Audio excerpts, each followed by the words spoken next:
Welcome to the Prospectors Radio Show, the talk show for our community. Please welcome Rich Cooley, Indiana Gold Hunter Dennis Dayton, Kathleen Biffle, and your host, Tim Grimes. All right, everybody, welcome back to another edition of Prospector Radio. I'm your host, Tim Grimes, and joining me tonight, we got Rich Cooley. The Indiana Gold Hunter Dennis Dayton is here, and guess what? Surprise, surprise, Mr. Scott Swiftwater Toney's here as well. What's going on, you guys? Not much. How we doing tonight? Doing good, man. Thanks for asking. Just looking forward to tonight's show. As you know, Kathleen and Shad was out prospecting. They didn't make it back, so they won't be here tonight. But the rest of us is here, and we will be carrying on. I think Rich has got some Cooley's Corner, and Dennis has got some. We got a pretty good show tonight. Yeah. Hopefully everything will go all right. I'm sure it'll go fine and dandy. We got Swiftwater here. I mean, what could go wrong?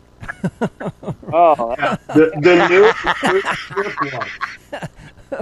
Right. We got Dennis is going to have some lost treasures, right, Dennis? That's right. That's right. Cooley with some Cooley's Corner. And Yep, we're going to talk about Civil War metal detecting tonight. Civil War Mix metal it up. detecting. All right, that's cool. And which is really cool, but because I did that and it is awesome. Well, I've been trying to find information on it for a long time, and then I got into this one site that I found a whole bunch of stuff on Civil War stuff, and they basically just give you some ideas of different detectors, pinpointers, stuff like that.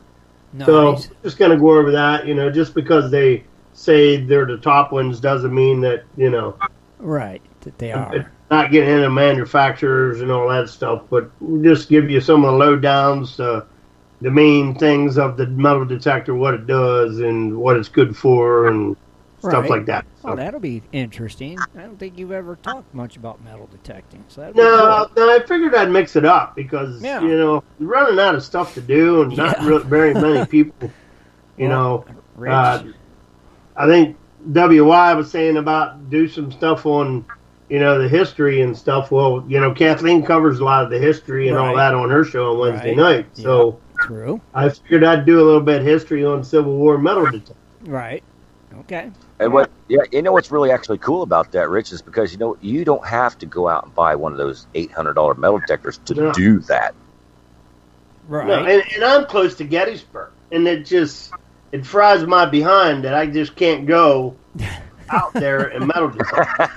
You mean it, chaps? It really upsets me because I'm like, 40 minutes away where the biggest battle was, and I can't do anything. But, Rich, just think. The battle was there, but where did they come through? Did they come through your neighborhood? Exactly. Well, they had a little skirmish in my town in here in Shippensburg, too, and they had the burning of Chambersburg, which isn't far away, but, you got developments and everything growed up all over everything. Yeah, so, sure. It's really hard to track it. I've went down to the library. Well, I'll talk about that All later. right, cool. Yeah, that would chap the old ass a little bit. With being at Gettysburg, damn close. You can't even get out there and look. It's like, oh, come on, But still, you would think there would have been soldiers all around that place. So, Right. Oh, yeah. You know what I mean? Within that radius, just troops moving in and moving out. Yeah, I bet you they put all over that area. So maybe the main battle might have been there, but the troop movement was before then. So, And I got. What do you got? Oh, Go like ahead. I say, I got the lost treasures, and I was going to do Pennsylvania, but I'm waiting on that. I got something else I'm wanting to kind of dig into. So I'm going to do lost treasures in Arkansas. And it's going to be a two-part because there's over 50 lost treasures in Arkansas. Why is there so many lost treasures in Arkansas? No, but I think that's the most so far that I've found out of all the states that I've done. That's a lot. 50. I'll tell you what, that Arkansas is the home of big quartz crystals. Well, why is it the home of so many lost treasures is what I want to know. I know. There is. It's, I don't know. The inquiring minds want to know. Well, I do know, but you just have to wait and listen. Oh, everything we got to wait on? Wait for Rich. Got to wait. You guys are keeping me in suspense. man. So we got to figure out, all right, who wants to do birthdays and precious metal prices tonight? I don't know if I can get in there, but I'll say. What? I'll you- do birthdays, but I Rich, can't get the metal prices come up on my computer Rich, because I you do do read it. Hang on. I'll get metal prices. All right, Rich, do You go ahead birthdays, this week, and Scott. Scott will do metal prices. Okay?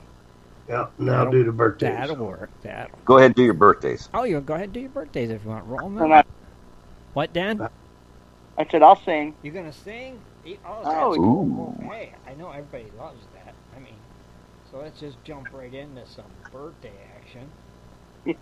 Why not, right? Yeah, oh yeah. Let's get some birthdays done and out of the way. All right, whenever you're ready, Dennis, take it away. Okay. You ready? Oh yeah. Happy birthday to you. Happy birthday to you. Happy birthday to you. Happy birthday to you. Oh, amazing. Caught him off guard tonight. We didn't give him no time to mute or to nothing like that. Not tonight. Rich? No. Alrighty, we got the. Where are they at here? I must have hit the wrong button.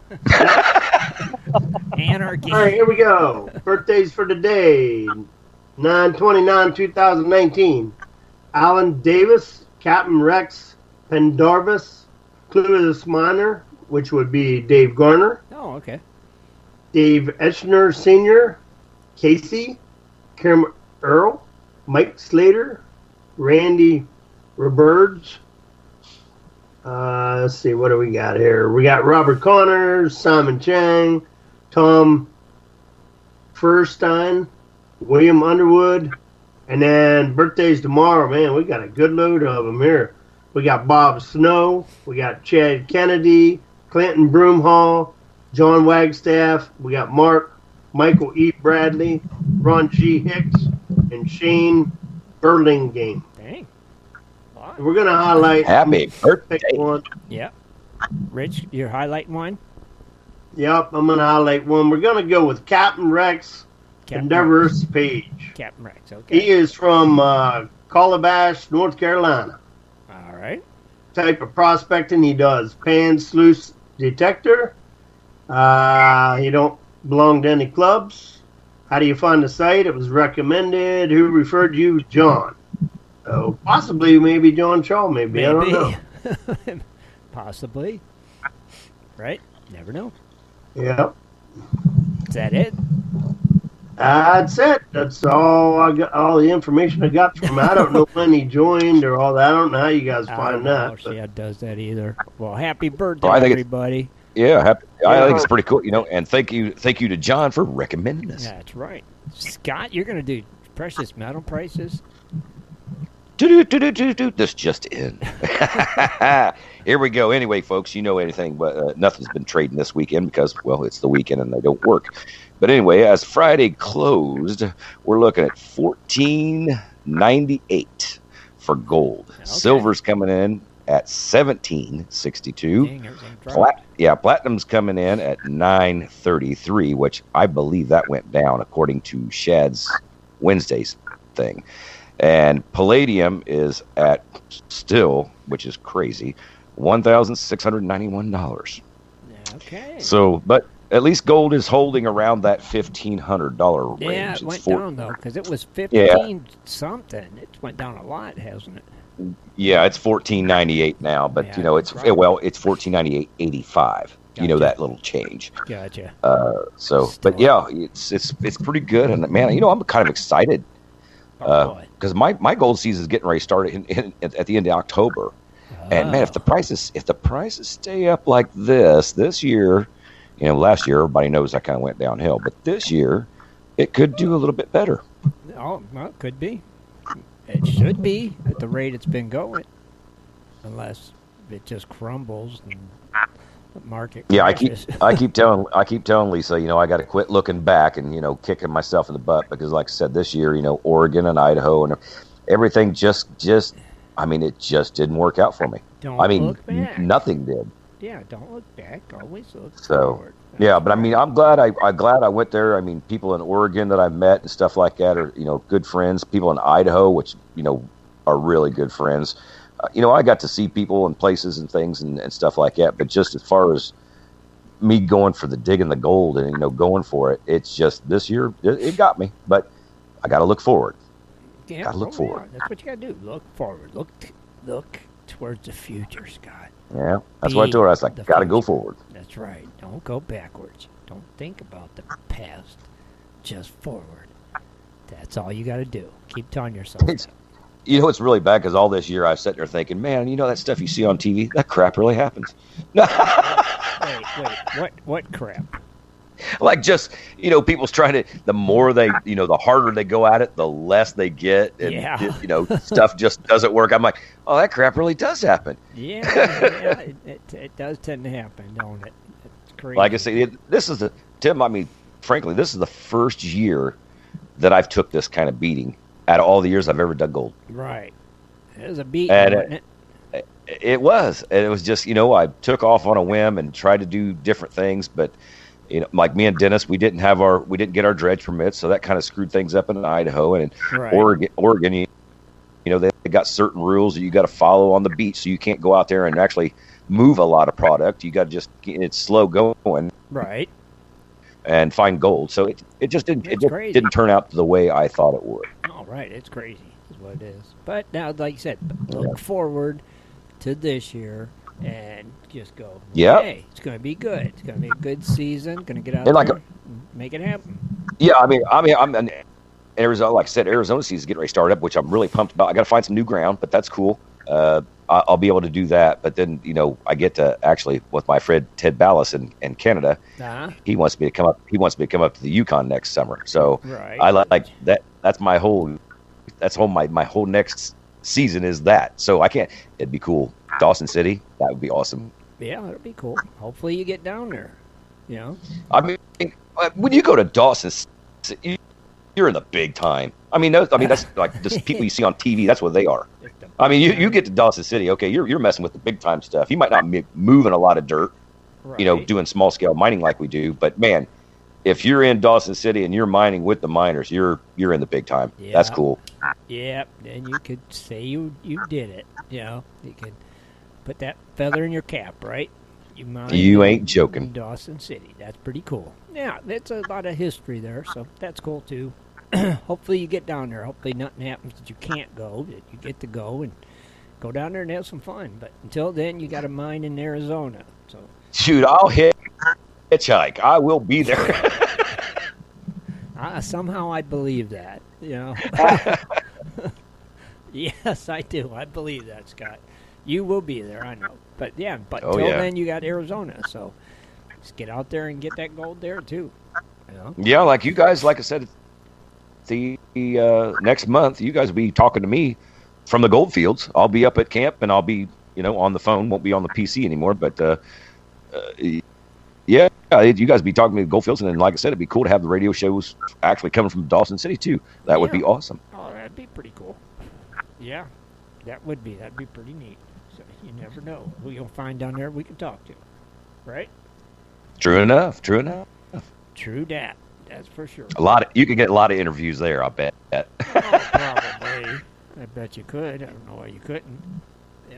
And, I bet you could get some real good interviews down there. Well, yeah. It's hard like right now because we're not. Or what? Like you guys are still digging over that way. It's not.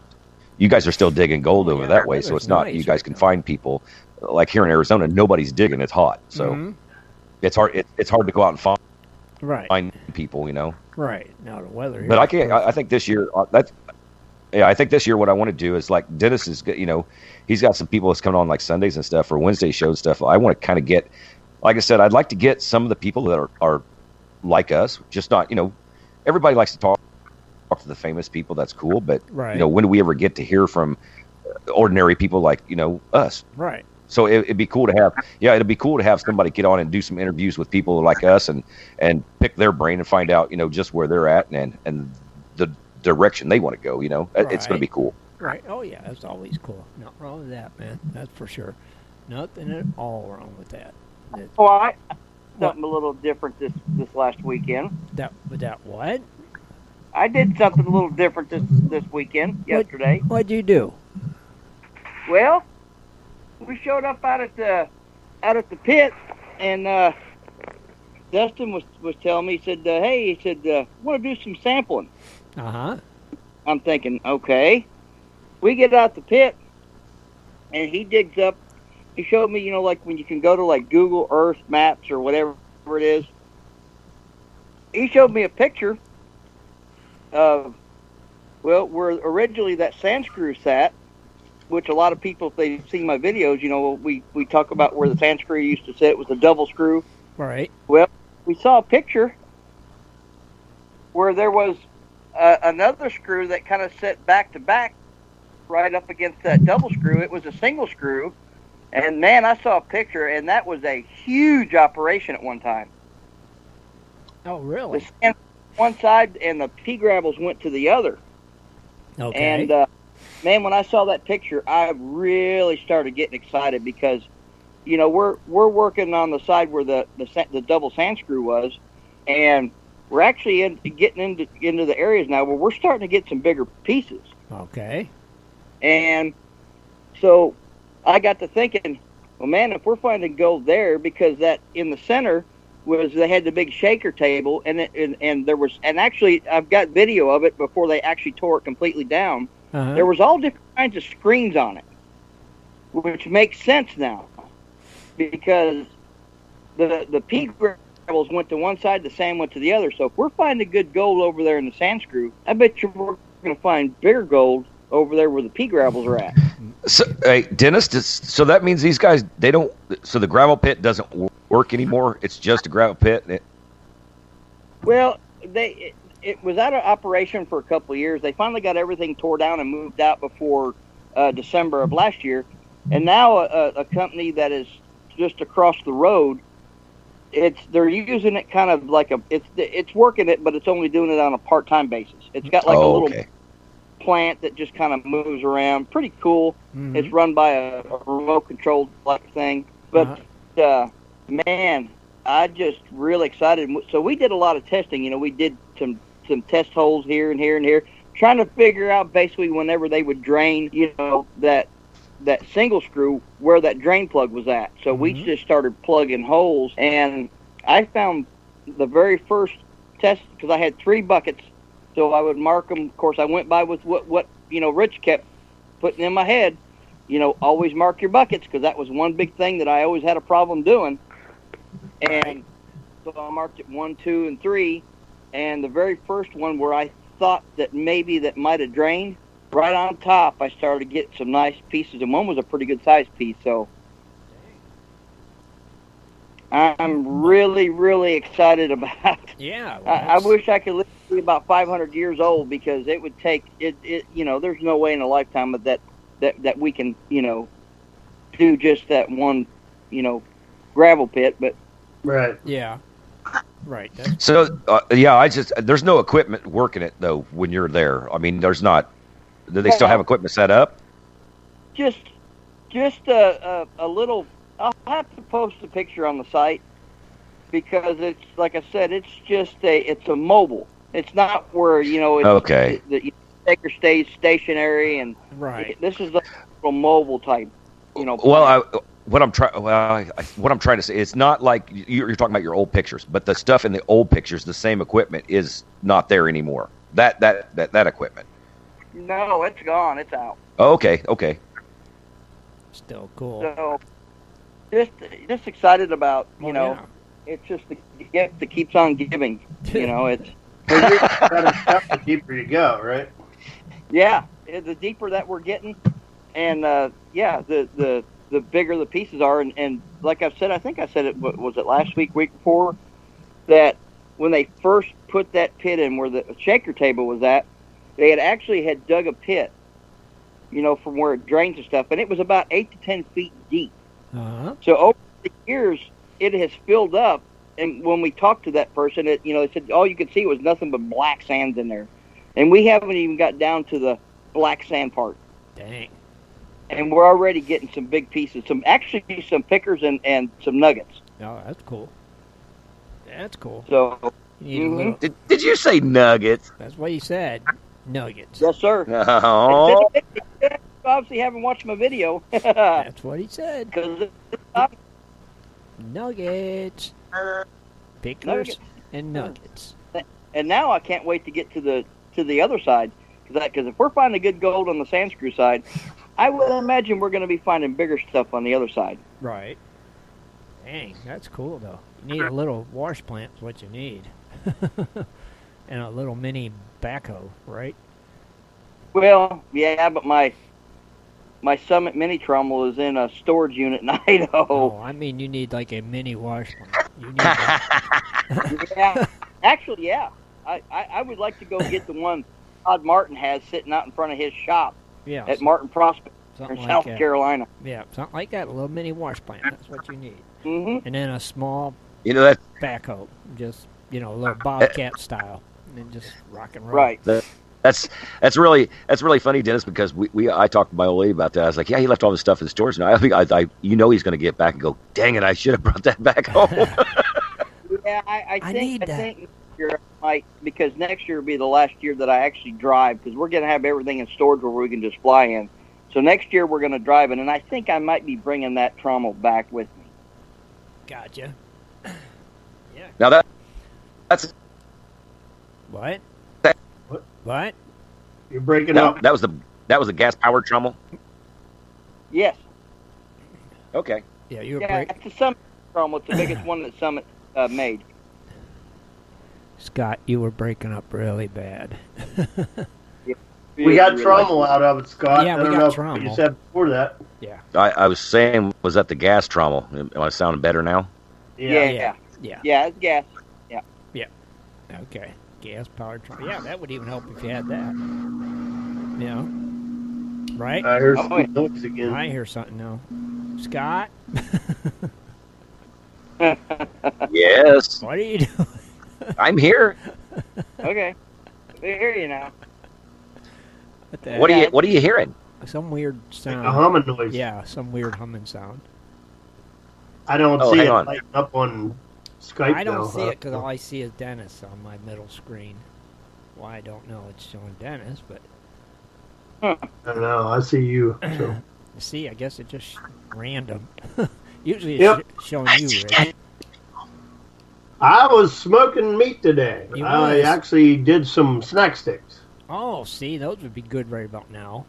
Yeah, I did some Cajun snack sticks. I did 10 pounds of them.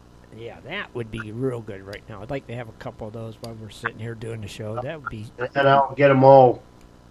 Got them all in the fridge tonight, and then tomorrow I'll slice them up and nice.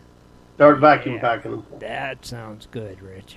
Oh, I'm telling you. Don't it? That is it. Don't man. be talking about food making me hungry, Rich, while we're on the show. Especially beef sticks. Yeah, I mean, those are just too good. yeah I pretty much did 5 pounds of regular burger and 5 pounds of pork. Oh, okay. Man. And I added a bunch of seasoning, Cajun spices, and all that, and Man, that does sound good. smoked for 7 hours. Sounds good though, Rich. Thanks for sharing Oh, that it with does. us. Even though I'm stuffed from dinner, one of them would be pretty good right now.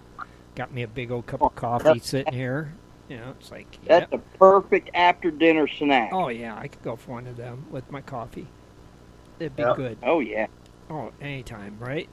Yeah, I can't wait Yeah. to get some more deer meat, and then I'll start making some deer ring bologna and Yeah, Oh, yeah. kibasi and all kinds of stuff. The deer sticks would be good. Deer always, sticks, always yeah. like them. Them's my favorite. Yep. Yeah. Are you going on any special hunts this year, Rich? Not this year. Now next year I'm headed to Colorado for elk and mule deer. Nice, Rich. All right. That'd be cool. So I'm not sure on how much I'll get out next year either for prospecting. Depends because I gotta have time off for that. Right. Going out 2 weeks for that. So figures, right, Rich? You got your dredge, got it all finished. Got this year, all the problems I've been having, so. And now you ain't even got to use it this year. So. I want to manufacture a small trailer for my dredge this winter, possibly, maybe with Dart's help. So maybe I'll get a small trailer that I can build, and I don't know. My neighbor says he'll let me borrow his, so I don't have to build one. So we'll see. But right, I don't know. I'll tell you what, Rich. There's a lot of people like out here. They get those what do they call them, jet ski trailers, or jet runner trailers. Yeah. And they really, I mean, you could actually put a lot of stuff on those if you build it outright, like what you're talking about. Yeah, it would. That would. Yeah, I just want a little small 4x4 trailer, something that's really light that I can haul behind my 4-wheeler, because I don't have 4-wheel drive on my 4-wheeler. Right. So, and I need to be able to. I can't haul a lot of weight on it, because I get stuck and. Right. So I just want something light to be able to go in and out and. Well, like they say, the jet ski trailers, they're supposed to be like really light. Right, they are. Yeah. Yeah. Well, my buddy got lucky, and he ended up getting. I think it was an old motorcycle trailer that hauled equipment or something, and it's a foldable trailer that has a whole axle and springs and everything on it. Yeah. But I can fold it up and put it in the back of the pickup truck. Oh, that'd be cool. It's like a 4x4 platform that folded up, and then the axle and the springs and everything. Well, I can't fit it in this truck because it's a short bed, but my other truck, I had it in the back of it, no problem. Right. But I want something like that that's light and, something that has a good suspension on it, and throw the dredge up on top of it, hook it up to 4-wheeler and go. Right. That's what you need. That would be perfect. Definitely would work for what you need. We'll see what happens this winter. That might be a winter project. Yep. And then maybe you'll get your dredge in the water next year. Yep. Right? Yep. Maybe. All right. Well, here's what we're going to do. We're going to take a quick break, and we'll come back with some Cooley's Corner. Speak into the mic. Oh, I said we're going to take a quick break. Disappeared there. I was going down the hall, and you sounded like you were going down the hall. I was going down the hall, yeah. And then we'll be back with some Cooley's Corner. So we'll be right back, everybody, after this message. Do you like to mine for gold? Enjoy prospecting a nice crack in the bedrock? Enjoy getting outdoors to camp, fish, hunt, and hike on your public lands? You plan your trip, load the gear, grab the dog, put the family in the truck, and drive off to a locked gate. A sign says you cannot enter or access your own public lands. Mining claims and public land owned by we the people are being designated as off limits by our own government every single day. Are you concerned about the direction our government is going? Are you tired of seeing no access, no entry signs on your lands? We are, and we are fighting back. We are AMRA, America Mining Rights Association, the fastest growing small mining advocacy association in America. AMRA is a 501c3 not-for-profit formed by miners, hunters, off-roaders, retired military men, and women to stop the insanity. AMRA was formed to educate, unite, and help the small miners and public land users on their rights given to us by God. Do you want access to great mining claims? For a small tax-deductible donation to their Miners Legal Fund, your family gains access to proven excellent mining claims across America for an entire year. AMRA challenges the USFS, BLM, EPA, and the other agencies intent upon stopping you from enjoying your own lands. You are who pays these people's wages. It is time they listen to us. We need to unite. And that is what AMRA is doing. As you sit here right now, thousands of acres of public lands are being closed, locked, and blocked from use by you. Are you fed up yet? Join us. Get in on this fight and let's restore America to what our families fought and died for. Freedom. Just visit AmericanMiningRights.com. AmericanMiningRights.com. Also, check us out on Facebook at American Mining Rights Association. AmericanMiningRights.com. In 1858, gold was discovered in the rivers of New Caledonia. This discovery would spark a massive gold rush. Today, the search for gold is much easier, yet still challenging with Dirt Hog Pay Dirt. At Dirt Hog, We pride ourselves on our gold and guaranteed gold amounts. Just visit dirthogpaydirt.com today and buy yourself a bag of the best pay dirt concentrates on the market. Order with confidence in Canada and North America. dirthogpaydirt.com. The best gold concentrates on the market, period. Also, be sure to check out our Honest Bonus program. Welcome to Cooley's Corner. Join Rich Cooley as he talks about equipment, new products, and so much more for all us prospectors and treasure hunters. Here's Rich.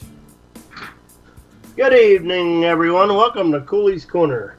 Tonight we're going to do a little bit of Civil War metal detecting.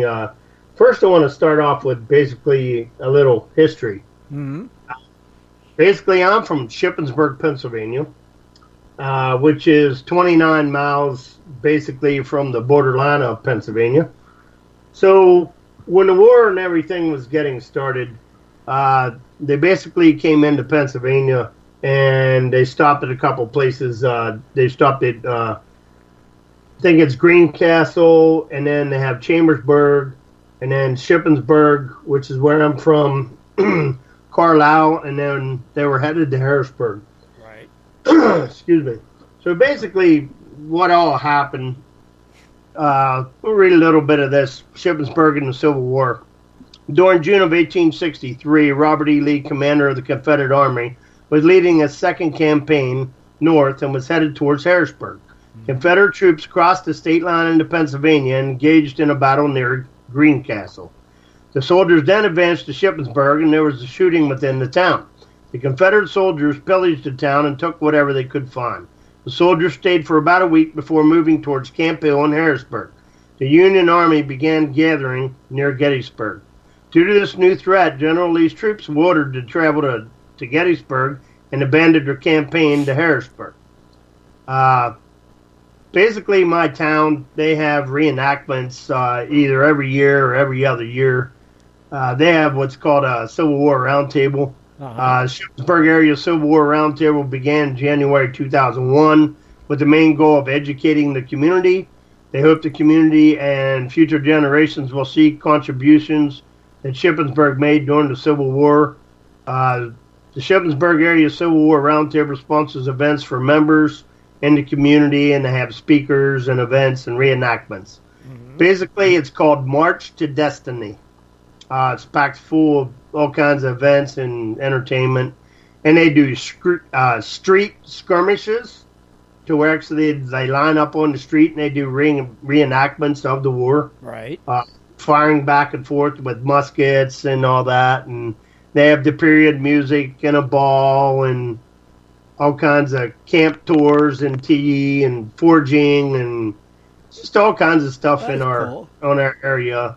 They have them certain times of the year. Mm-hmm. So if you ever get up this way, I think they usually have it in around July, I think. Okay. July. But cool. Basically what it is some of the troops came up to Shippensburg and they kind of stayed out back of the library. And I actually went into the library and I got some information. And a lot of the area where they stayed on is the college now.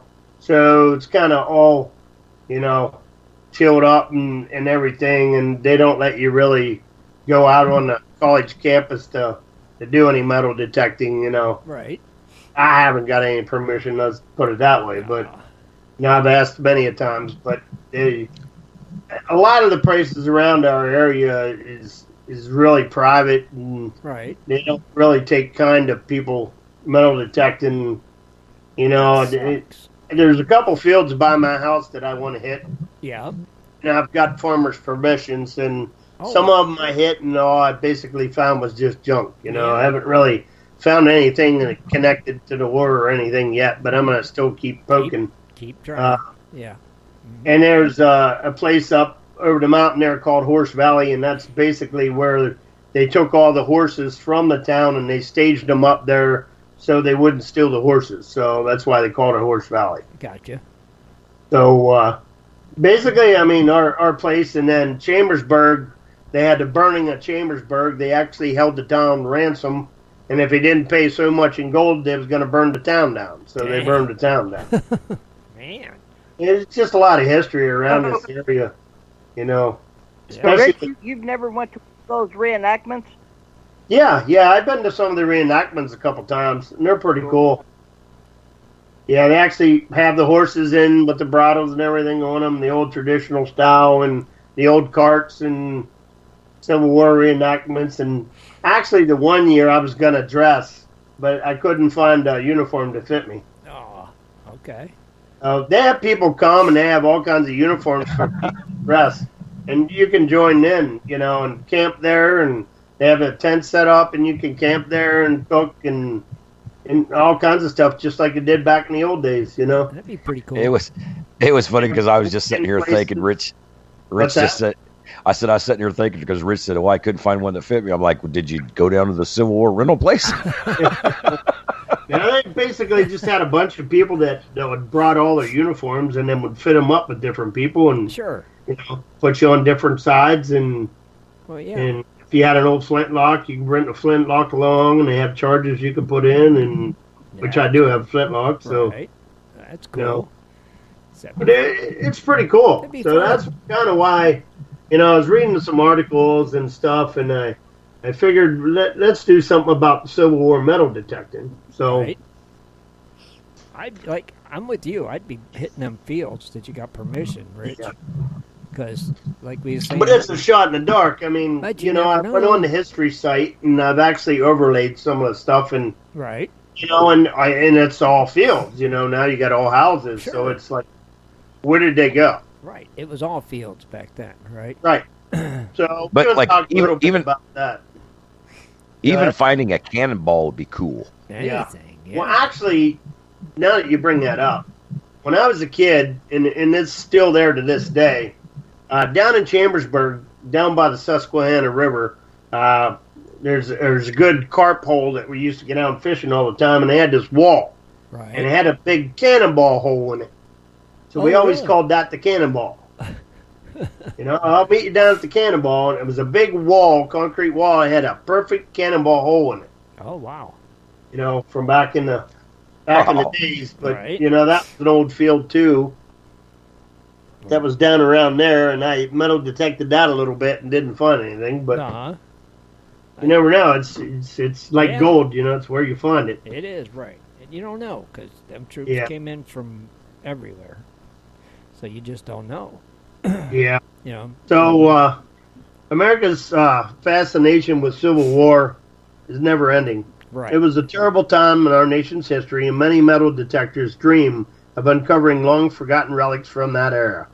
It's an important part of our past, and finding these mementos is a great thrill for detectors. But in order to find Civil War relics, you need equipment to do the job, and you need to know how and what to hunt. So, this article that I was reading, some of the best Civil War relic detectors. Here's some of the detectors you should consider while looking for relics of the Civil War and why they are great choices for that particular type of hunting. Okay. They have a Fisher F75. This machine has a double filter discrimination mode, which should help you in your hunt for Civil War relics because it can get rid of some of the signals that are likely to be trash. Plus, with its 11-inch search coil, you'll be able to cover a lot of ground quickly, which is important when you're looking at the large acreage most Civil War trails or battlefields encompass. Mhm. Then they have a MineLab E-Trax, which is a MineLab E-Trax metal detector. You'll routinely find items coin-sized at a depth of greater than 8 inches, which is good for a hobbyist metal detector. When hunting for Civil War relics, you'll want to get as deep as possible with your targets because you'll likely be hunting ground that may have already been picked over by detectors searching for the same type of items you are. Going deeper will give you an edge, and you may be able to unearth some relics that the machines passed over because they were too far down. Right. The E-Trax always does a great job with the heavy mineralization that you'll likely find in some of the places you search. And then they have the most popular Garrett AT Pro. When you're looking for Civil War relics, you need to put yourself in the shoes of the soldiers and imagine how they felt as they marched or towards battle sites. At the physical activity and often hot and dusty conditions would leave them feeling dirty, dry, and thirsty. If they came across a creek along the way, it would likely prove to be tempting for them to pass up. They might stop to refresh themselves at a creek or a lake, putting their things down, or even stripping down for a cold bath. That's where the AT Pro can come in handy. When you're searching for Civil War relics, you should have a submersible metal detector that can handle water. And the AT Pro can be submerged up to 10 feet. You have Tesoro Vaquero. The Vaquero is a beast when it comes to fighting mineralization, and also has a push-button pinpoint feature that may prove useful when looking for small targets like Civil War era bullets, old uniform buttons. You can hit smaller targets 10 inches underground with the Vaquero, which will give you superior depth with a great chance of finding artifacts that are 150 years old. Mm-hmm. You have a White's Treasure Pro. This machine will be viable while Civil War relic hunting because it's automatic ground balance feature. In addition, it has a target separation and a great recovery speed between signals that will help you find more targets in jam-packed metal heavy areas. It also has a high trash mode to help you tell the difference between yet another pull tab and a potential treasure. 10-inch coal on this detector will give you more depth than an 8 or 9-inch detector would. When you're on the trail of the Civil War targets, you'll need more than just a great detector. Here are some of the accessories you should have to help you find.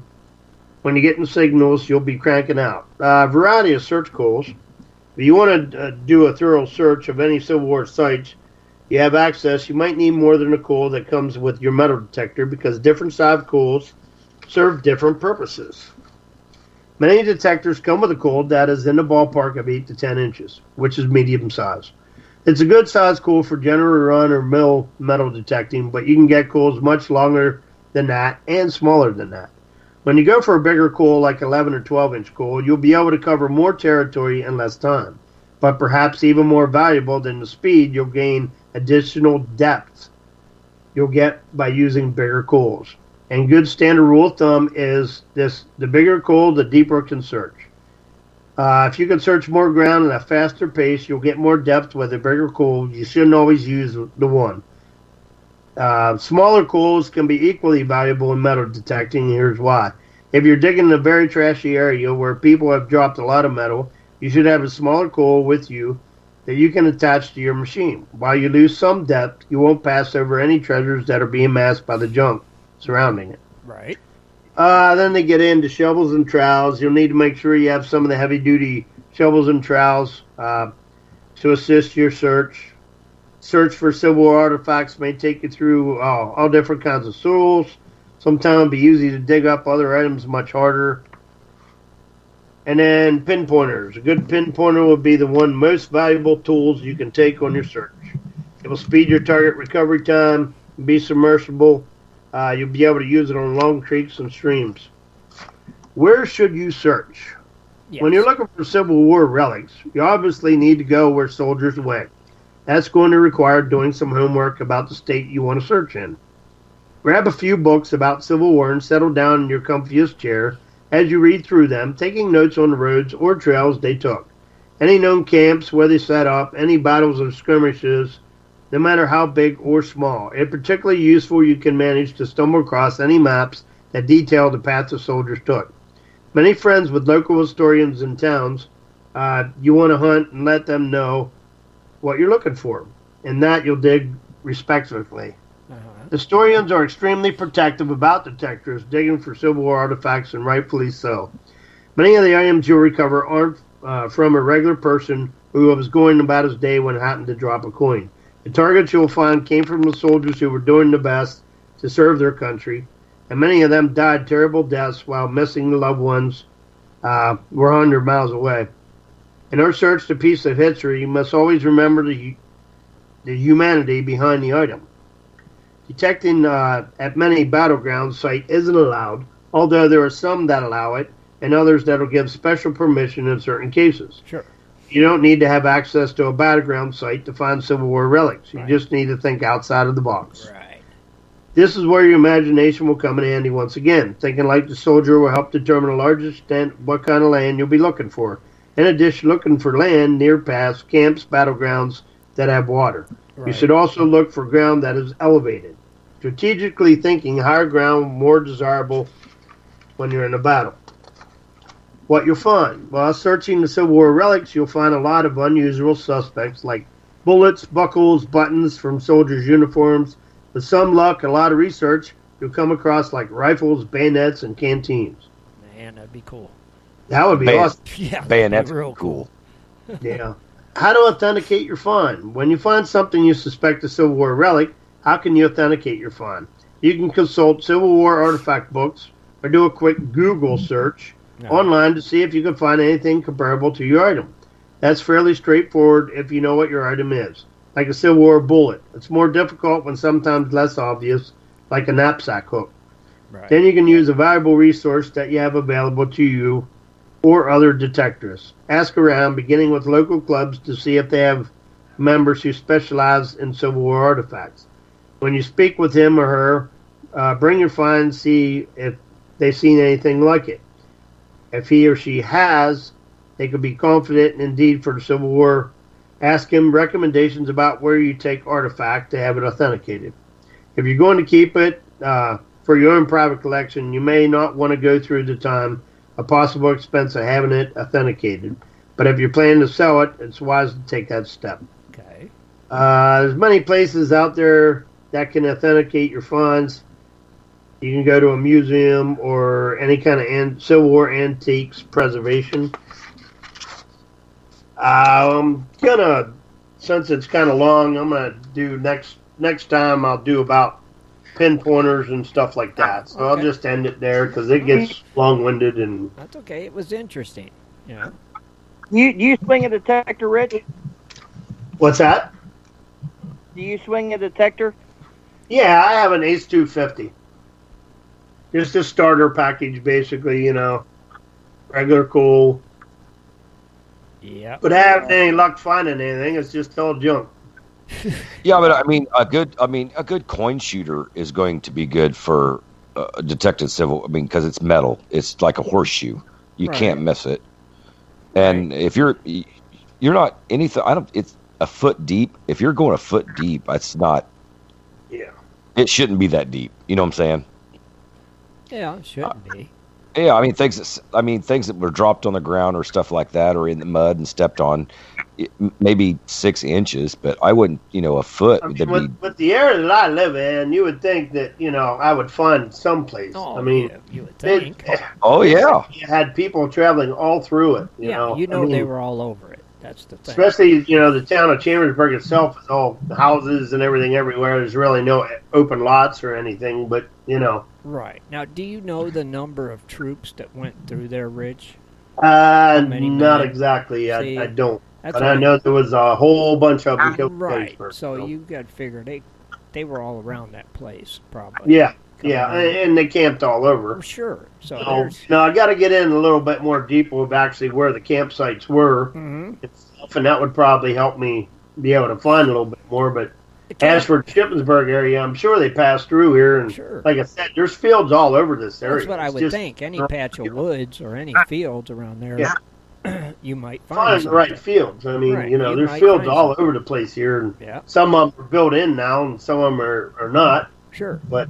Or even any patches of woods you might have around there. Yeah, and a lot of the Army showing the farms around here, and most of the time you can get to talk to them. And yeah, they're pretty cool. I got permission for these 3 fields, and he told me to help myself, and he said there's been all kinds of people there before, and really? Found some old coins, but they never found any Civil War items. No, if they found old coins, you never know. Yeah, see, me, I would be doing like a little bit, it's like gold digging and prospecting. You find, you test and find out where you want to go. But like that on the Civil War stuff, I think all the big battles and everybody's always heard them, they've probably been went over 1,000 times. But what's really cool is if you did, you got to go back in the old time books, but find out the little skirmishes that they had. Well, that's what we had here in Shippensburg and Chambersburg. So I mean, that's going to be your, But yeah, that's your hot spots, I think. Yeah, they were. And down in Chambersburg, they actually marched out on. It's called Lincoln Way East. Right now, it's Lincoln Highway, but actually it was Chambersburg Highway, and they took Chambersburg Highway into Gettysburg, and that's basically Route 30. Right. They took that all the way in, So, I mean, any houses or any fields or anything all along there, Oh, yeah. do. Yeah, you can imagine, right? There's got to be all kinds of stuff around there. Well, I mean, in my opinion, I would always you got to think about what happened back then.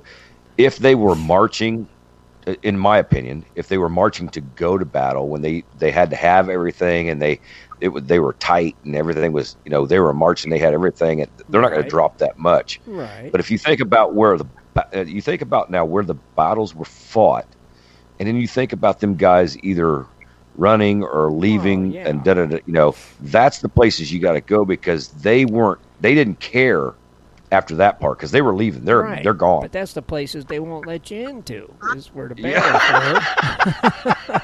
Yeah. That's Rich, listen to Rich. Yeah. It is. That's the places they won't let you into, because you're right, Scott. That's where you're going to find stuff, because if you drop something and you're getting shot at, you're going to leave it. You're going to keep running. Yeah, you're not turning around to come back. No, I dropped my pocket knife. Oh, well, it can stay there. Yeah, it's just like walls. I mean, around our area in the mountains and stuff, there's stone walls. Really? I've always tried, like Bob Drake saying about cellar holes and all that stuff. Around our area, there's walls in the mountains. Right. So we always try to find them walls and metal detect around them, because the soldiers would shack up against them walls and, put stuff in the walls and have the rifle leaning up against it or whatever, Sure. Yeah. You're right. Never got lucky enough to find something. Dang. So. Drone, Rich. You got to get a drone out there in the wintertime. Yeah, but that takes. I mean, people's like, oh, you're lucky. I mean, I've heard people finding Indian hatchets against a tree. Dude, I ain't never found nothing. I'm like, well, the handle wasn't there. I can guarantee you. Right. And I'm always looking. I don't ever find nothing. But I mean, if you imagine, there probably are places where somebody could have put a rifle against a tree. Sure, and walked away. But the wood's not going to be there anymore. No. Probably not. I seen an article about somebody finding a long gun like that in the woods. I did too. It's been a while though. Yeah. And it still had wood on it, but it wasn't in the best of shape. But right. I guess if it had enough varnish on it, it might last. I don't know. I can't really buy that part, because I know, wood's wood. Right, but if it was leaning on the side of a tree that ain't getting a lot of moisture and stuff, and who knows, it might last a while. Yeah, I don't know. I don't know if that's or not. I know what you mean. Yeah, you got to think about it. It's over there in the East Coast, though. You got the winter, you got the fall, you got so you got rain and snow and Yeah, the odds are slim, I would think. Right. Yeah. But I guess it's possible. Anything's possible. That's right. I can see you finding the metal. Yeah. Yeah. But I wouldn't think the wood, I don't know, right. Well, I know Gettysburg, they actually have some metal detecting clubs over there. Yeah. So I guess if you probably get into them clubs, you probably get hooked up with people to go in different areas, Probably. That's Jocelyn, Elizabeth. Right. She does some metal detecting in Gettysburg. Now, some of the places I think she goes to is they stay at a bed and breakfast place, and then they let you prospect that, Yeah. Cool. See? area. So. Yeah, you just don't know, I guess, unless you get out there, probably, right? Yeah. Yep. Hey, Rich, when's the last time you went out? A year or two ago. Oh, so it's been a piece. Okay. Yeah, I haven't been out there lately. I always, like everybody said, the best time to go out is when they plow the field, but right, they plow it and plant it. So it's like, some of the fields now, when they cut it, then I want to try to get out, but I can never time it right to be able to do it before it grows too tall again, Right. Right, that's the thing. It's just having that time and hitting that right window to when you can go. But another thing, Rich, is the states. Now, we cover a lot of states in metal detecting for the Civil War stuff. I know myself, I've got experience in Kentucky and Tennessee, and you're in Pennsylvania, right? Yeah. So there's Pennsylvania. I mean, they were all over, the skirmishes. But they go past North Carolina, correct? Or am I wrong? I'm trying to. Yeah, they were all over down in that area. Yeah, I mean, think. I'm not sure. I don't know the exact routes, you know. In the Carolinas, right? I'm sure. But, Yeah, I think I'm so. pretty sure, like, when Mike Kiefer was on, he's from down in Maryland, you know, and they had a lot of skirmishes down there, too, that he goes to. Okay. So, Maryland, Virginia, that area down around in there, and West Virginia, and yeah, it came all through there coming up through here. So, sure. Right. See, Well, what I was trying to get at is, like, you know, for our listeners out there, if you're not, I mean, you're in Pennsylvania, of course, but you don't have to be in Pennsylvania to be looking for those kind of relics. You can be. that is correct. Right. Yeah. Right. Yeah, the best thing to do is go to the local library, do your research. You know, I've got a library card, and I haven't been in the library probably 3 years, so I don't have a library card. just go in and talk to the historians. You know, I usually, when we have that thing, you know, I don't think they had it last year, they had it the year before.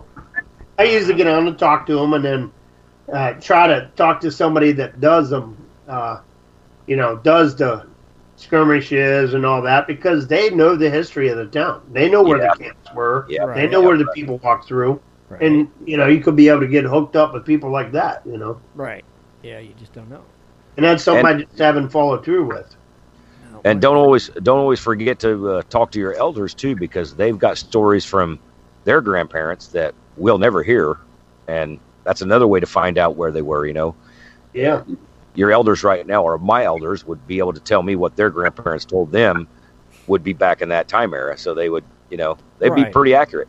Yeah, that'd be cool. I mean, it's definitely something to think about and research, you know, especially this time of year in the fall. You can get out and see a little more than you can in the summer, and it's a little cooler. Yeah. And, you know, Man, Tim and Rich, you know, it does take a lot of research, doesn't it? Oh, I mean, it's like yeah. anything we do.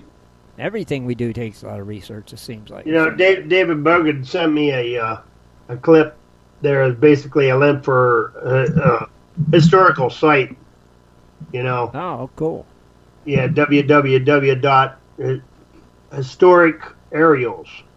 And Oh, it's like an aerial site you can go on, but back then they didn't have road names, so you got to know the terrain. right. You know, a lot of the maps that I seen didn't have road names on them, so It's probably kind of hard changed. to tell where you're at. You know, you're looking at a topographical or a map. You know, Oh, Can you imagine how much it's changed though through the years? yeah, I can imagine, but yeah, you know it has. you know. A lot. It's changed a lot. And a lot of those sites too, like Mike Kiefer was saying, and when I talked to Jocelyn Elizabeth, she said that there is sites that you can go on and pay so much a month, and they actually have contacts of farmers and houses, and you know, they have the property boundary lines and contact information and get a hold of people, and there's all kinds of stuff that you can do for, you know, to find places to go, Right. especially around your local area. You know, What's your best find, Rich? me? Yeah. What's the best find you found so far? Well, Nothing really. A necklace, pendant. Pull tab. Yeah. Yeah. Pull tab. Yes, a pull tab. Lots of pull tabs, lots of cigarette packet things. Them should be But worth I found something. a little pendant, Oh, well, little that's necklace cool. pendant. That's better than I found, Rich. I'll tell you. That I'll was tell up you where what. they play soccer and stuff. I found a lot of the old time bullets, the 3 rings and the double rings and stuff like that. But Did the you ever best find any with a star inside? No. Hmm. Nothing like that. But the best find that I ever did find, and this is crazy, and it's still to this day I can't fathom it, but it was a dog license tag from the 1800s. It said 18 something on it. It was the date. It was late, and I was like, they were really, you and it taxed said dog? dog license back then? on it.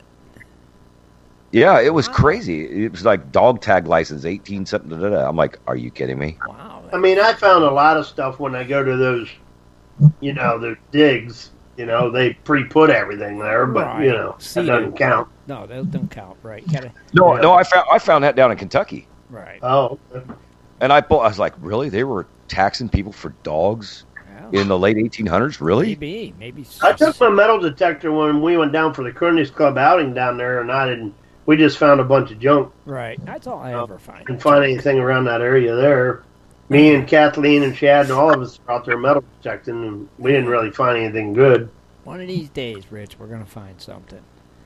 Yeah, well, I want to hook up with Mike Kiefer and take him up on his offer and try to find some Civil War bullets, and I'll take him out dredging. So right, that'd be cool.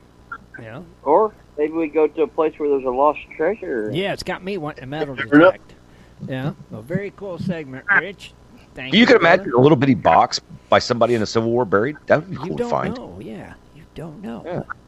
That's just it. All right, very cool segment. They used to write letters and stuff back home and keep them in little boxes. And somebody said, "Well, I didn't know if I was going to make it. I'm going to bury it here." You never know. Right. You just don't know. But I'm with you. That metal box would probably be gone. The letter deteriorated, but it'd be cool to find it. You know, you never know, right? You just never know. Well, good segment, Rich. Thank you, brother. Appreciate it. Got me wanting to go metal detecting now again. All right, now that I seem to do that, don't I? It does do that when you do. I'm sitting here looking at the metal detector right now, going, need to get you out of that corner, get you out in the dirt. I'm telling you. All right, cool. Thanks, Rich. All right, let's kick it on over to Mr. Lost Treasure himself, Mr. Dennis Dayton. Join Dennis tonight as he searches for lost treasures. And where are we at tonight, Dennis? Kentucky? Arkansas. Tonight, Dennis is in Arkansas searching for mass amounts of lost treasure. This is going to be a 2-week segment in Arkansas because there's just so darn many. All right, Dennis, take it away. All right, buddy. We got the lost treasure, of course, in Arkansas. And just to give you a little history before we get started, it says Arkansas apparently was among the places visited by Spanish explorers in the early 1540s. Okay. With at least one major gold mine reportedly established several centuries later, right on top of what are now regarded as the old Spanish diggings. But Arkansas holds one unique surprise that the Spaniards overlooked. Diamonds. Nothing remotely resembled the Hope Diamond, or quote, Hope Diamond, unquote, but real diamonds nonetheless. The state's main periods of gold-related activity extended from the 1800s into the 1930s. Okay. So, with that, we're going to start it off in Benton County. All right. $3 million in Spanish gold is said to be buried on a farm in the Ozarks, southeast of Sulphur Springs. The farm is owned by a man named Elias Dunbar. Uh-huh. So if any guys are there that live there, that's listening on the show, look this guy up. See if you can go metal. He's going to thank you. Thanks, Dennis.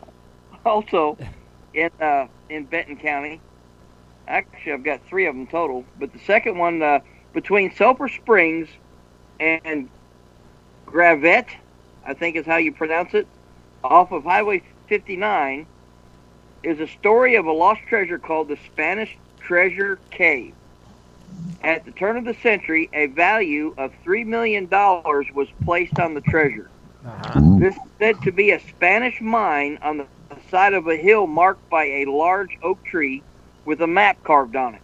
Oh. The cave was explored in the early 1900s, and no treasure was found, but the cave was not searched thoroughly or with modern equipment. Okay. Can you believe that somebody put a map on a tree? Come on. Well, A lot did. it's kind of a good idea. Yeah, a lot of them would carve, You go to the big tree, and then from there you look on the map, and you go from there. If you didn't, No, okay. I thought you meant like there was actually somebody carved a map on the tree. I'm like, well, who wouldn't find that? I'm just saying. I'm just maybe the guy wasn't clicking all the way. Or through or something. Or what if he's like, I'm not familiar with this area. I'm gonna carve me this map on this tree because it might be a couple years before I can get back here, and I can remember where this is at. So maybe I can see somebody putting a mark on a tree. That way they know where they're going. But to actually just carve a map on a tree, like, this is where I'm going. It did a lot of that. I don't know. Maybe. Well, I'm just saying, if I got a buried treasure in my front yard and I put a map on my garage door, that buried treasure ain't going to be there for very long. Well, that'd be too easy. But what if? That's what I'm saying. I mean, if you walked up to a tree and it had a circle with an X and a couple little dots here and there, you wouldn't know what it was. You'd be like, okay, where do I start? Where do I end? Right. But to this guy, it might have made sense. So. I'm sure it wasn't a very detailed map, like 10 paces this way, and Well, like I said, that's what I was thinking. It didn't sound like the guy was in his right mind, but you never know the consequences or the circumstances that he was under. Right. That's just funny. Yeah, no, that's cool though. Continue. All right, the third one, an aged Mexican is believed to have buried a large amount of gold and silver in Madre Vena Cave, 10 miles north of Bentonville, partially in Missouri and partially in Arkansas. The Mexican told of the treasure before his death and said that it came from the Ozark Hills. Directions were carved, Scott, on a flat stone buried near the entrance to the cavern. Okay. It said that the stone was recovered by 3 men led by John Coe of Afton, Oklahoma. They copied the map to a piece of paper, then destroyed the rock, and although they made a detailed search of the cave, no treasure was found. Huh. So there you go. See, if it wasn't on a tree, it was on a stone. That's right.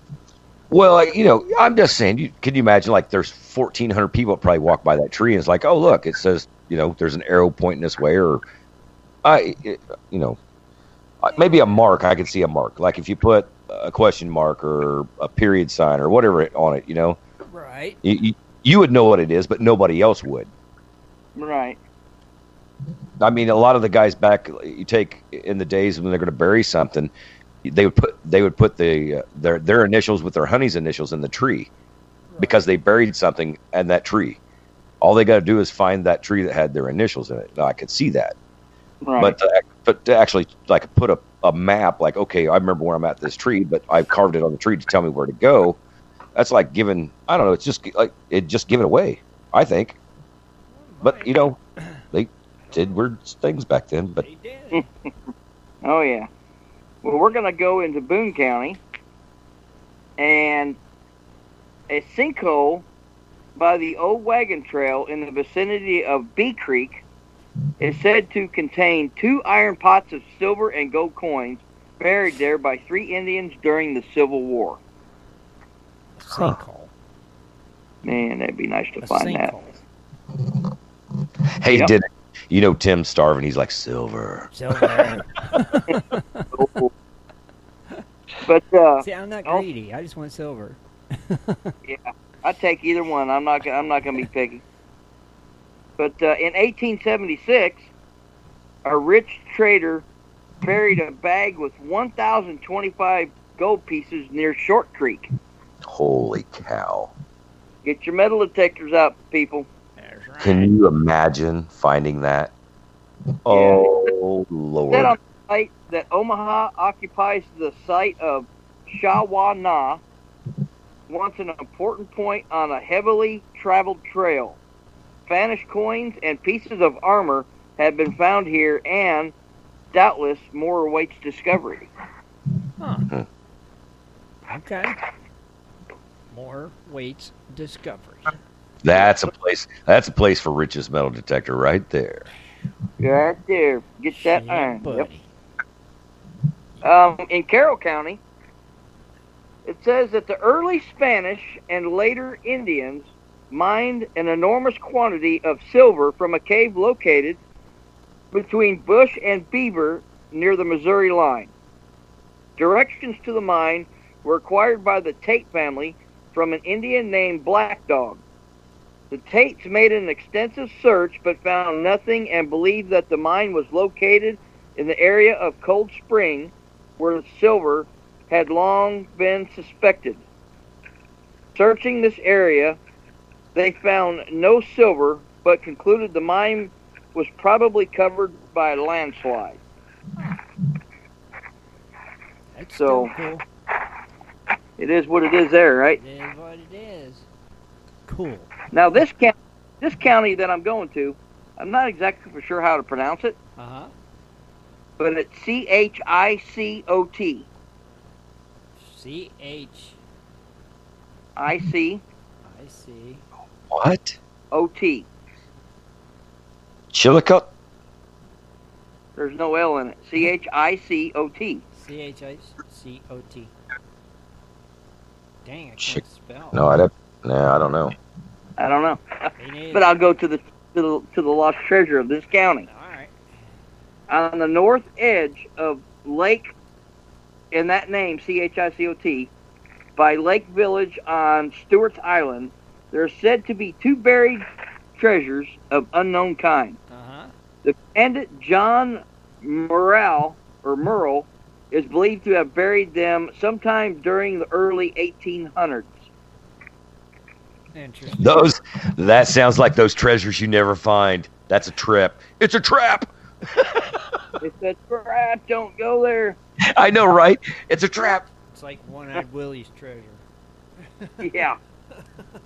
In Clark County, Hernando de Soto, the Spanish explorer, buried a bag of gold that was robbed from the Indians along the banks of the Quachita River near, oh my gosh, Arc de Decalafia. Holy cannolis. This is a long word, and I have no idea how to pronounce this one either. I could say it. But I'd have to see it. Quachita River near, let's see, Arc Ed Ek Elfia. Arcadecanophia. Yeah, A-R-K. That's a big one. E-K Arcad. L-H-I-A.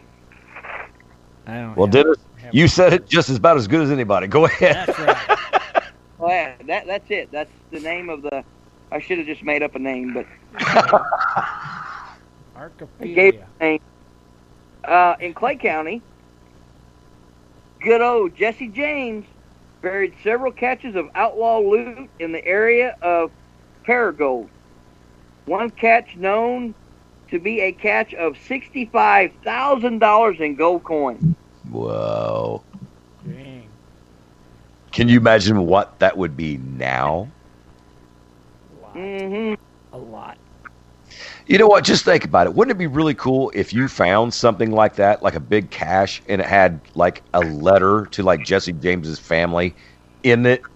Yeah. I mean, just That to would be confirm it. sweet. I mean, you know what? You'd almost hate to. I don't know, because remember, I'm always against that reporting things because the bank takes it back. But Well, yeah. Well, you could say you found the letter. You found the letter, I right? found this letter. true. I found a letter, but I mean the total. I mean it'd be a cool treasure within it because it has the letter, so you'd know it was authentic. Yeah, it's a treasure within a treasure. The Wells Fargo is going to go like, yeah, that's my money. I want that back now. No, there was no money. Just this letter. Sorry. Here's a letter. See you later. Yeah. In Claiborne County, there is a lost lead mine about 5 miles. See, a lost lead mine about 5 miles west-southwest of Hagburn. Okay. The existence of the mine is widely accepted by old-timers, but no one seems to know its exact location. The lead was mined by Confederates during the Civil War and may be located in Waterfall Howell. And you said it's a lead mine? Yeah. Wow. The Lost Lead Mine. Okay. That one, lead. I'm a lead Because farmer. I've never looked up how lead is mined. I don't have a clue. Yeah, I'm just sitting here thinking, I'm like, I never looked that You up. know, probably dig it up out of the ground. I would guess. I don't know. Or is it hard rock? Do you got to extract it from the rock and stuff? I don't know. I'm not a lead farmer. I've never looked it up because of that, but that's interesting. It is. Yeah, it is. In Conway County, the chief of the Cherokee Indians, Chief Ponte, buried the tribe's treasure in the hills near, Oh boy. Galatia. Okay. Prior to their forced move to Indian Territory in 1832. Uh-huh. The gold and silver came from Spanish mines worked after the departure of the Spaniards. For several years after their departure, Indians returned to the area to search for the hoard, but it has never been recovered. Huh. Now, see, What? that's a treasure. That's a treasure I can believe. That one and the other one you said about the Spanish. When you hear about things like that, somebody buried it because the Spanish were leaving. Remember, they were leaving because the Indians found out how much gold meant to the white man, and therefore they were telling them they don't want them on the land no more. So they told them to leave. That's why you find all the Spanish caches out here today. Yeah. So those kind of stories, right? Those are the stories that I would really believe and jump into. Okay. Right. Well, if you believe this one, in Dallas County, lost field of silver mine is believed to be in the area of Wachita. And that's it. That's it? That's all the info? They give you a wide area there. Wachita. Okay. Yeah, you never know. It might be like, Gatesville, a little bit of area here where people go prospecting. You go over the bridge, and the sign says, you are now entering / leaving Gatesville. Sure. Welcome to Wachita. Exactly. I mean, it could be just... It could be that in simple. Oh, yeah. It could be. It could be just a couple square mile, little bitty town, and I don't know. Right. Never know. But then... Nowadays, it could be 2 houses. Yeah, you're right. In Desha County, the Spanish galleon's treasure of $45 million in gold bars is said to be buried near Kelso. Oh, that one's a sweet one. Good That Lord. would be a real sweet one. 45 million in gold bars. Yep. Yeah, that's good. I would not tell anybody. No. Well, I don't care if it had a letter. If it had a letter from Abraham Lincoln, I wouldn't tell nobody. No, me neither. No. Not And you never know. It's not even have any markings on it. They could have just melted them into bars. Probably. That's probably all they did back then. Yeah. I'm remelting them. Yeah. I'm going to make one big bar. I'm gonna make several bars. Put the Cronies Club thing on it. The emblem. There you go. In Franklin County, according to some legends, a Spanish treasure-laden galleon was driven up the Arkansas River in the late 1700s. Uh-huh. Either storms in the Gulf or chased by pirates. Their craft was left near the mouth of the Mulberry River, and hearing stories of vast treasures to the north, marched overland, taking 40 mule loads of treasure from the ship with them. Wow. Man, oh man. 40? 40 mules. Yeah, I wouldn't know why the ship sunk. Good Lord. Did the ship sink, or did they just leave it there? Well, it said it was just left. Yeah, The that's what I craft was- thought you said it. They left the ship, Oh, I got you. and they took They their 40 left it there, mules. Loaded Yeah. the stuff and took 40 mules, or 40 times by one mule, and and carted that treasure somewhere. Yeah, It said that means they 40 went as far as they could. So it could have just been one mule, could have been several. Huh. But in the same county, numerous relics and artifacts abound in the area east of Cass. Deserted home sites and cabins dot the vicinity, some dating back long before the Civil War days. Uh-huh. Yeah. Dang. Okay. So that would be good. Try to find the old home sites there. Yeah. Heck yeah. And definitely want to detect that. Awesome. In Garland County, outlaws Thomas Slaughter and Fulton Green buried currency amounting to $4,000 somewhere along Gulfa Creek.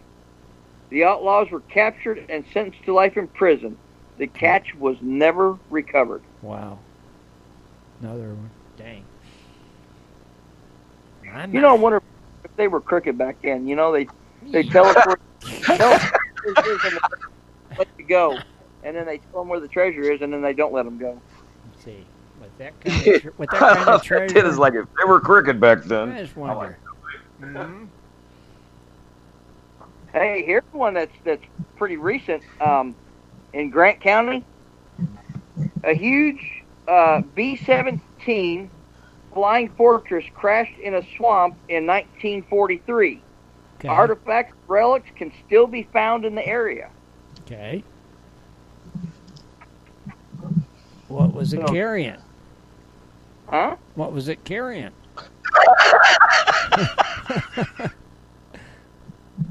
Well, obviously artifacts and relics. Oh. Well, I just thought you were calling parts of the plane artifacts and relics. It could be that too. I don't know. I thought maybe. I love that. You said what the carrying did is like artifacts and relics. I thought maybe it was carrying a big shipment of gold or cash or silver or something, and it went down. Government money from point A to point B. Right, yeah, something like that. Yeah. In Hot Springs County, I like that county, it's easy to pronounce. Outlaw loot buried by John Morrell and his band of outlaws is believed to remain cavern located nearby a pasture about 25 miles north of, there's that crazy name again, Arcadelphia. Arcadelphia. Which crazy name? Arcadelphia. Yeah, that's it. Arcadelphia. Arcadelphia? Arcadelphia. Okay. Well, that was easy enough. Arcadelphia. Yeah. I think that's right. Uh-huh. Somebody from Arkansas help us. Arcadelphia. In Howard County, Ike Garrison converted all of his earnings into silver coins, which he placed in gallon jars. Uh-huh. When he died in 1970, his coins were not found, and so far, none have ever been found. Now, see, that's believable as heck. Because it's really recent, and just talk to the relatives. Right. Yeah. Me, it's just believable because you know and I know that people used to bury stuff in jars. Yeah, right. Yep. Exactly. Yeah. That's what they did. Mm-hmm. Oh, yeah. Like I said, those are the stories I would jump on. I mean, can you imagine I'm a gold prospector and I dig gold for several months, but can you imagine if I went and took all these stories that you hear, like Dennis has looked up and he's found all these stories, but you go and search every one of these stories in this state. If you hit one time, you made your season. Right. One time. Well, yeah. So. Yeah, big time. Yeah. I wonder if there's anybody that does that. Mm. I don't know. Maybe, Scott. You know? But hey, we've got one that's even more recent than that, Scott. Let's hear it. In Independence County, 2 leather bags of gold coins were reportedly buried near Fort Scott after the money was presumably stolen. In 1978, treasure hunters reported the discovery of one of the bags containing $10 and $20 gold coin pieces between two rocks, about 12 miles north and off the old road on Highway 69 near the intersection of Highway 31. Some old buildings were nearby and in the area of an old trail. Mm-hmm. So they found one bag. one bag, one of two. Or they found and since they didn't find it, kept it. Right. They just said, we found one, but we actually found two. That's, you know what? I'm with Dennis on two parts on that one, because you could be right. I only found one, but there was two. Or whoever did the stealing had a partner. One guy said, I'm going to leave mine here, and the other guy said, I'm taking mine with me. Yeah. Could have been. Yeah. Interesting story. Yeah, interesting.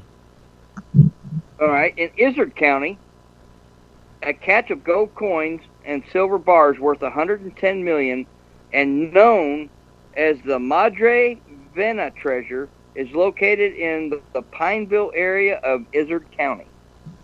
Okay. Did you say La Madre? I said, I heard Izard. yeah, it's Izard. That's what I No, heard. when you said in did you say La Madre County, or did you say Madre Vena treasure. Oh, okay. Madre Vena treasure. Well, I've heard La Madre. I've heard that word, and I don't know where. I don't know. I don't That's either. why. That's why I found it funny, because I was like, La Madre. I've heard that word. I don't know why, but I have, and I don't know what it means, but I've heard it. But I mean, like a name or something like that. And he comes, it's a name of the treasure itself. So, Well, Google it.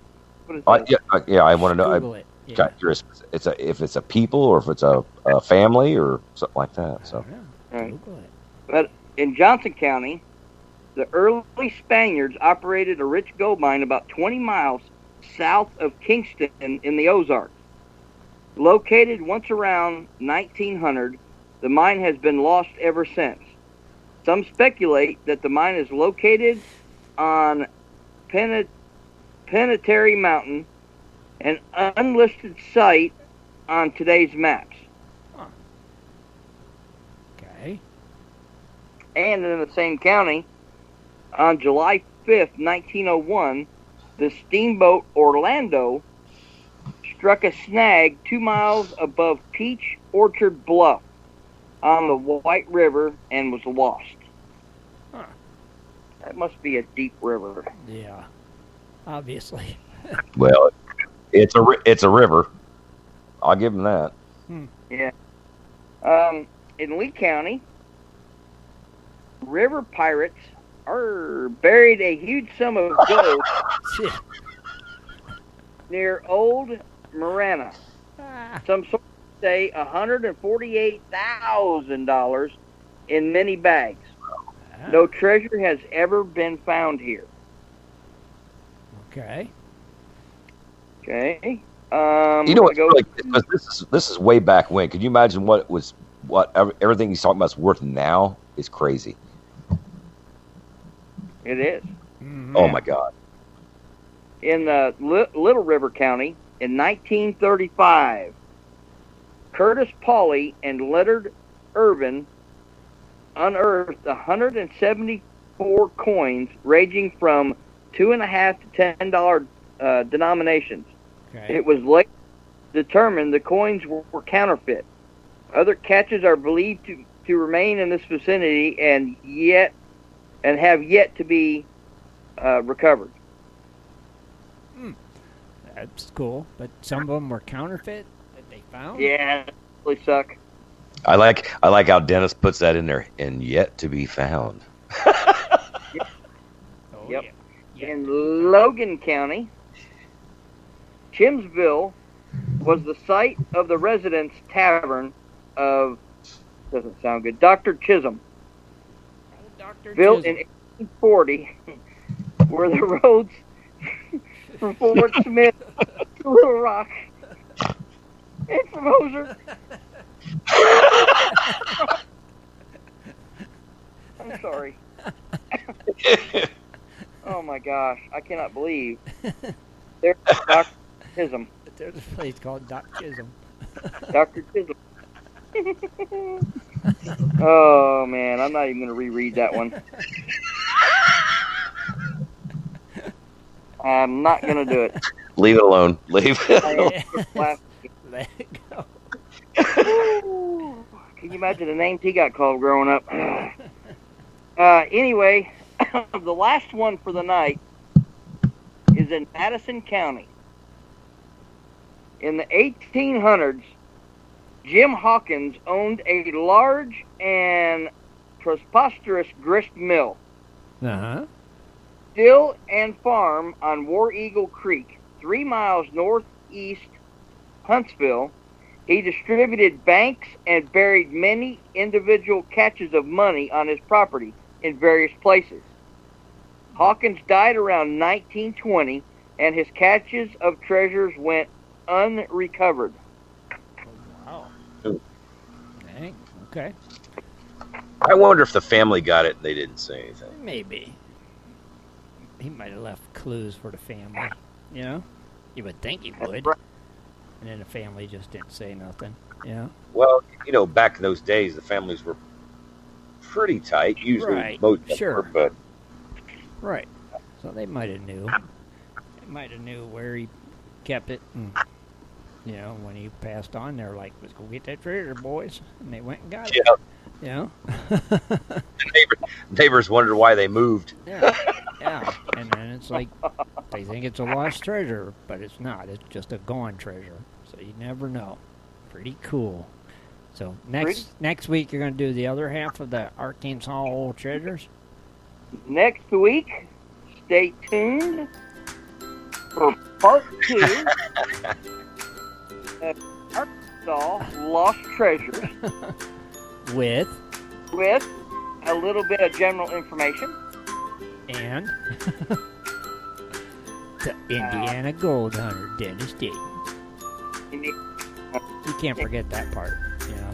You gotta say that. I love that. The Indiana Gold Digger. That's right. That's right. Next week, be sure to tune in with Dennis Dayton, Lost Treasures. Until then, Dennis says good night, everybody. I hope you enjoyed it. I did. I enjoyed that little. He had some good ones, though. There's a lot of good ones. There is a lot of good ones. You know, there's too many good ones. Stay up like stuck. It's like, where do you begin? Unless you live in that area. Well, like 5 or 6 of them, you know, in my mind, I'm like, okay, those are really believable. You could probably chase after them. And there's a couple of them you're like, nah, somebody took that, didn't tell nobody. Right. Like, you know. Yeah, of course. You know, but like with anything, a lot of research on all of it to, you know, to even have a chance of finding it, I'm sure. So, but cool, very cool. Always. And remember, listeners, if you do find a treasure like this, please tell us. Yeah, we won't say nothing. We promise. You could tell us. You know. Yeah, you just found some gold. Some Secret silver, safe with us. You know, no worries. Yeah, you'll be our hero.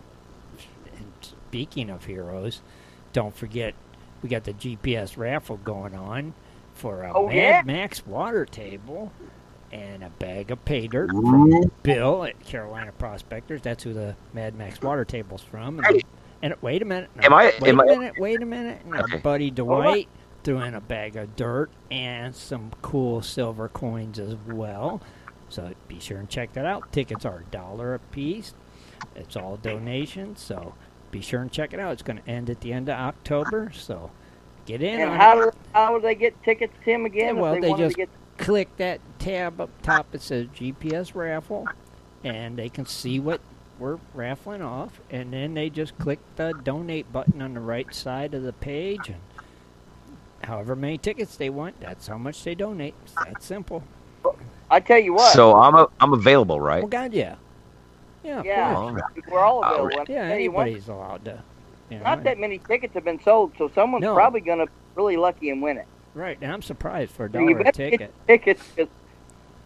Yeah. So yeah, I mean it's cool. It's nice. Somebody's going to end up with some cool stuff. They're going to have a new Mad Max water table, some awesome dirt to go through it, and some cool silver to set on their shelf or put away or do whatever they want with. Pretty cool stuff, though. So be sure and check that out if you're interested. And like I say, all proceeds go to the site. I didn't know if I was available. So. Oh, God, yeah. Why wouldn't you be? Well, I didn't know. I knew you said, "Oh, you no, donate." I'm the only one. I'm the only one that's not because I'm the one doing the drawing.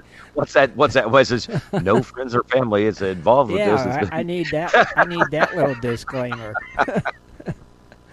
Yeah, that would not be cool if I was able to. You know, but I got a water table anyway. You know.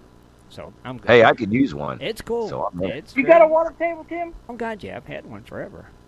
Which ones you got? I got the original Catch It, too. I think it was the first one before everybody else got on the water table bandwagon. You know?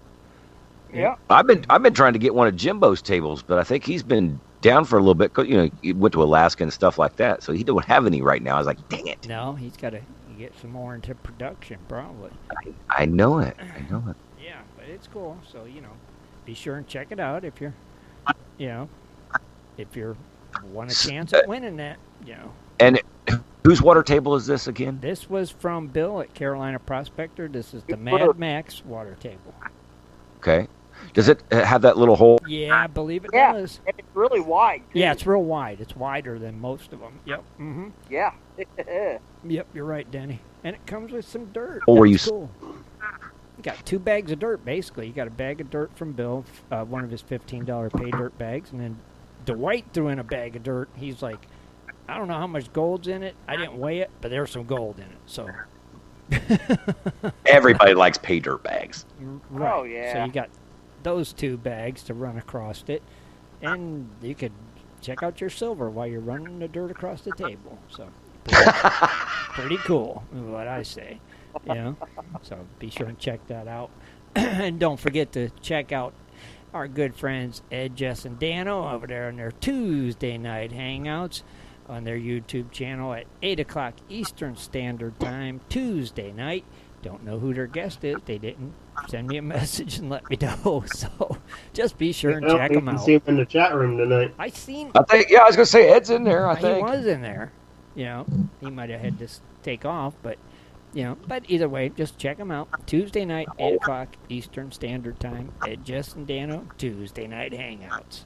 So that's pretty cool. Ed the Starvin' Marvin. That's right, Ed and the Shed, Cornflake Marvin. Our buddy. Be sure and check them out. And just a reminder to let everybody know there'll be no show Wednesday. I'm not going to be around, so... Boo! I know. But we'll be back Sunday. And Scott, you going to be here next Sunday, or? Be here Sunday, Scott?